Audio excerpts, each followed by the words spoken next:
Oui, bonjour à toutes et à tous. Alors, je me présente, c'est toujours Ahmed, consultant en import-export et formateur en commerce international. Bienvenue. Alors, pour aujourd'hui, on va parler des droits de douane pour l'année 2022. Alors, comme vous savez, bien sûr, l'État marocain, pour chaque une loi de finances, d'accord, avec beaucoup d'amendements, avec des modifications sur la loi de finances en général, sur le code des douanes, sur le code des impôts, d'accord.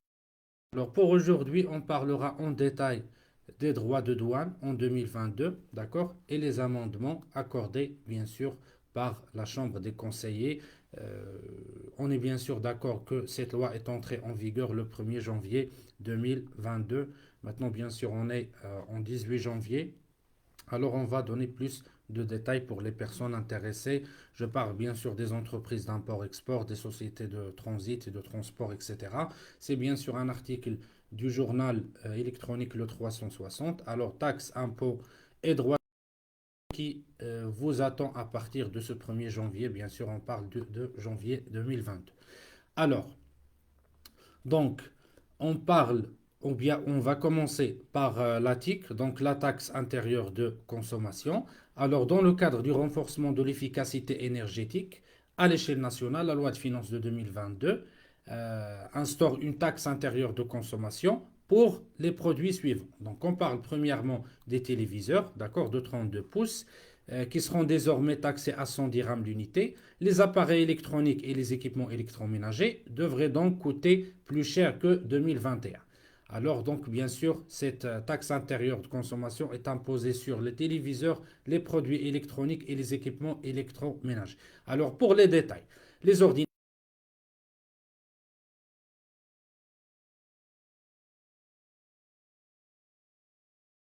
dirhams l'unité et les téléphones classiques demeurent exonérés suite à un amendement apporté par la Chambre des conseillers. Alors voilà, affiché bien sûr sur le journal officiel. Donc, pour les téléviseurs, donc on a les téléviseurs avec écran inférieur ou égal à 32 pouces, ils sont exonérés bien sûr. Donc, 0 dirham pour la taxe intérieure de consommation. Pour les télévisions avec écran supérieur à 32 pouces, donc c'est 100 dirhams par unité, comme TIC ou bien taxe intérieure de consommation. Pour les ordinateurs portables, 50 dirhams l'unité. Pour les autres ordinateurs de bureau, au cas où cet ordinateur est avec un écran, c'est 50 dirhams pour l'unité. Sans écran, c'est 30 dirhams.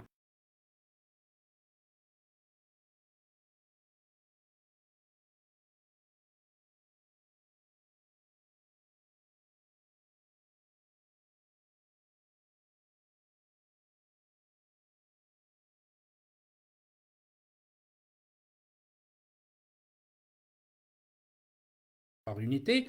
Pour les autres téléphones, ça veut dire les téléphones classiques, ils sont exonérés, c'est 0 dirham pour l'unité. Alors pour les batteries, pour véhicules, à l'exception de batteries utilisées pour les chaises roulantes spécialement aménagées pour les personnes en situation de handicap, les cyclomoteurs et les motocycles et les tricycles, même électriques. Alors c'est qu'on dira l'unité, c'est juste pour les batteries pour véhicules. Mais pour les autres, c'est bien sûr, c'est un cas d'exception. Alors, c'est tout. C'est les amendes de 2022 concernant la taxe intérieure de consommation.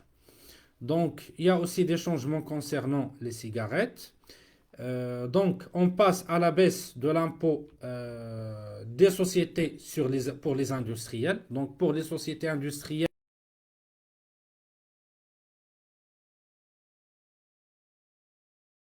à 100 millions de dirhams. Voilà, bien sûr, la condition. Ils vont bénéficier d'une réduction du taux marginal du barème d'impôt de société de 28% à 26%. Donc, au lieu de 28%, ils vont payer 26% comme un pourcentage, bien sûr, d'impôt sur leurs bénéfices à condition qu'ils ne dépassent pas 100 millions de dirhams. Donc, le taux de cotisation minimale pour ces entreprises a également baissé à 0,45, pardon, de 0,45 à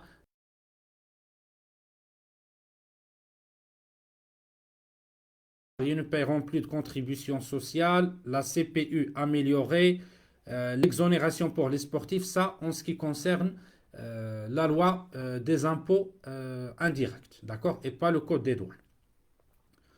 Donc, sinon, on passe à d'autres choses qui est très importante, c'est la baisse des droits de douane. Donc, euh, quels sont les produits qui ont connu une baisse pour la loi de finances de 2022?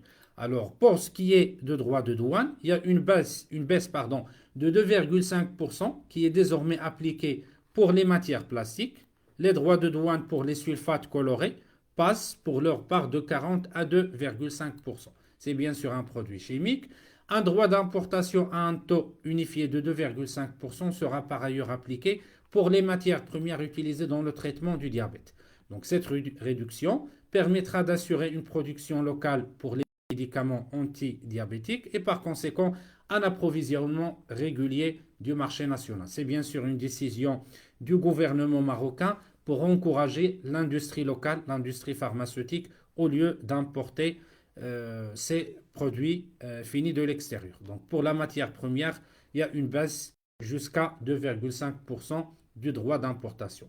Pour les droits d'importation sur les cellules du lithium, ils passent également de 40 à 17,5%. Cette mesure vise à encourager la réalisation d'un projet d'assemblage des batteries lithium-ion au niveau national à partir des cellules lithium importées des pays de l'Asie. Donc bien sûr, au lieu d'importer ces batteries de lithium, donc le gouvernement a décidé de réduire ou bien de baisser le taux sur les droits d'importation de 40 à 17,5% pour encourager l'industrie locale de ces batteries de lithium. Et dernièrement, le droit d'importation est appliqué aux tubes à lampe pardon, donc d'encens qui passeront à eux de 2,5% à 17,5%. Donc c'est une hausse. Cette hausse ambitionne bien sûr de renforcer l'efficacité énergétique à l'échelle nationale en promouvant l'utilisation des produits à basse consommation énergétique ou détermine les produits plus énergivores. Donc c'est tout pour les actualités de 2022. Donc bien sûr, ce sont les 4 produits qui sont concernés par cette baisse. Donc on a bien sûr premièrement les matières plastiques. Deuxièmement, on a la matière première pour l'industrie pharmaceutique. Troisièmement, on a les cellules de lithium. D'accord? Et quatrièmement, on a l'augmentation sur les tubes, d'accord, et sur les lampes énergétiques. Donc c'est tout pour cette et je vous Inch'Allah, on se verra à la prochaine pour d'autres vidéos et pour plus d'explications sur tout ce qui concerne le commerce international et les actualités au niveau des procédures import-export.